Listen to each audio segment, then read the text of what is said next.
All right, so let's get straight into the headline, shall we? So check it out. Cyberpunk Update 1.7, the brutal truth. Be warned, key features will likely not be making it into this update. We're going to talk about these highly requested features and why they will most likely not be in Update 1.7 and why you should kind of guard your hype levels for Update 1.7. Plus, we have new missing E3 features added to Cyberpunk, but will they come to the game officially? We're going to be taking a look at that as well. Plus, check this out here. A big feature from Cyberpunk needs to be removed. Why removing this could help the game in the long term. And this is a pretty big feature of the game, like one of the selling points of the game. So I imagine this might be a little bit controversial, so we'll talk about that. But yeah, take a look at this right here. So I have found something that has truly improved my life. I'm over feeling exhausted and tired every day, but I don't want to spend all my time preparing healthy meals in the kitchen. So get this, I have discovered healthy and delicious food that's also inexpensive, easy to prepare, and most importantly, it's not fast food. I'm talking about Factor, the best meal kit solution on planet Earth. Factor meals require no meal prep, can be ready to eat in 2 minutes or less, and there's no more hassle of cleaning up dishes all the time. This is chef quality meals, by the way. It's honestly a dream come true for someone who needs more time video editing and gaming, so I can definitely confirm I'm very happy with Factor. So be sure to join me and check it out by using my link in the description below or by going to go.factor75.com and be sure to use code POGOWGJAN60 for 60% off your first box. And get this, there's so many meal plans to choose from with rotating weekly menu of 27 plus meal options and 34 plus add-ons like smoothies, keto shakes, desserts, and more.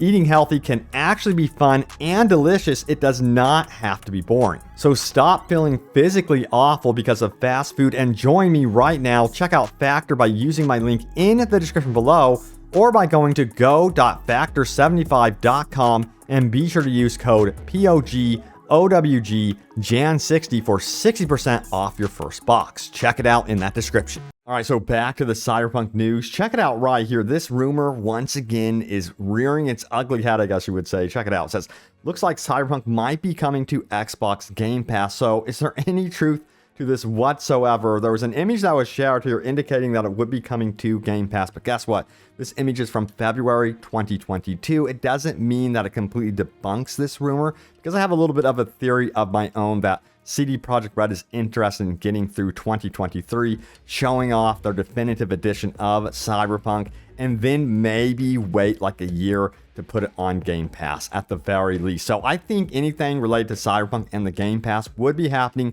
in 2024 and beyond. So if you're curious about that, that's my speculation right there. And right now, that is a total rumor, anything about Xbox Game Pass and Cyberpunk. All right, so we have this one right here. New Cyberpunk mods add more climbable objects and E3 2018 smart windows. I kid you not, this is really, really cool because you may remember those smart windows in that E3 2018 demonstration. Check it out. We can even track the stock market on this window and also open up our messages and I believe control the day and night time environment, which I think is very, very cool to see that on the window because it was a cool feature. It's one of those little things that you see in E3 2018 where you're like, that would make a very cool feature in the game, and it didn't end up being in the game. So yeah, through the power of mods, it is now possible. Here's another shot of it right here, and apparently it's in all the apartments, so that's noteworthy as well. So kudos to the modder for doing that one. Check it out in the description below if you want to find out more about that one. And yeah, you can find out more about those more climbable objects, making parkour, I guess you would say, a lot more seamless and enjoyable in the game as well, which was something that was promised at E3 as well. Now, let's get into what's going on with Update 1.7. Now, of course, we're going to be getting a police overhaul. We're going to be getting some changes to melee combat. They're going to be adding new cyberware into this update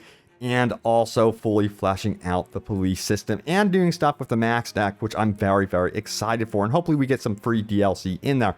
Now, there's some critical things about this update that you need to remember. First and foremost, if we go to the development chart here and we check out what they are doing at CD Projekt RED, you can see the support for Cyberpunk 2077 is very much weaning off, that they are not putting a lot of their team on, say, further updates, including update 1.7. So that is extremely noteworthy. You got to remember they have a lot in the pipeline as well at CD Projekt RED when it comes to long-term product outlook. At least they're right now focused on Phantom Liberty big time, and yes, they will be rotating over to the Cyberpunk sequel. But also, you have to note that yes, they did at one time have third-person camera perspective as a job opportunity on their job offers website. And if we go here, you can see how that is no longer the case whatsoever for Cyberpunk 2077. So a lot of you guys are asking, hey, Robbie, when are we going to be getting official support for third-person perspective for Cyberpunk 2077? Is that going to be happening with update 1.7? Well, I hate to burst your bubble. No, it is very, very unlikely that we would be seeing third-person viewpoint happening with update 1.7 or at all even, because I'm just not seeing that whatsoever. In fact, if you're wondering what that job listing was even about, it was more about the Witcher 3 Wild Hunt next-gen update, because they had an updated third-person camera perspective for that next-gen update. So yeah, that's what that was about. Now, also, when it comes to New Game Plus, if you're wondering, here is a recent headline. It says Cyberpunk delays New Game Plus as it's an incredibly complex feature, and it's not going to be as simple as just adding in New Game Plus into Cyberpunk. And we have some quotes from CD Projekt RED about that. It goes on to say this: speaking with fans on Twitter, CD Projekt RED's lead level designer Miles Tost shared some additional details about New Game Plus, something frequently asked for by the Cyberpunk community. He says such a feature is tough to implement because the game is very story-oriented with cinematic beats that fans don't take into consideration. You have to remember that New Game Plus is actually possible. We've seen it possible because of modders in the modding community. There is a way to get it into the game. Furthermore, it goes on to say this right here: New Game Plus is an incredibly complex feature to make that would require rebalancing the entire game with tons of various tweakings. For instance, Toss referred to plenty of V-skill checks in gameplay and dialogues throughout the story, which would simply break an already predefined balance in your perk system. So yeah, that's something critical to remember, and it goes to show how much work would be required to get New Game Plus up and running. So I don't think they're entirely focused on that. I actually think, yeah, they're more focused on Phantom Liberty right now. A lot of the team are all hands on deck with Phantom Liberty. And then we have this one right here. It says other complicated issues are V's advanced cyberware implants early in the game, which simply don't fit in many scenes like your first visit to Vic's clinic. Such cutscenes may potentially need to be reworked entirely. The same is also true for all of your vehicles, some of which are story related and therefore would be obtained by players twice, which, you know, I don't know, because having an extra car wouldn't be too big of a deal, at least in my opinion. So I think that's like a minor issue right there. Now, furthermore, they did follow up by saying this: Tost agrees none of these things are impossible, but there's a lot more work to be done than one may think at first glance. It's sadly not a matter of just allowing you to start a new game with your existing V and calling it a day. We're listening and investigating. No promises, however. A total bummer to hear that, of course. But yeah, we'll have to wait and see what happens there. But if they do ever do a New Game Plus, I would think that it would release after the definitive edition of Cyberpunk 2077, or at the very least alongside it. And it's going to take some investing and time to get that done properly, because it can cause more problems than actually add a feature. So they have to be very aware of the glitches and issues that New Game Plus could potentially add into the game.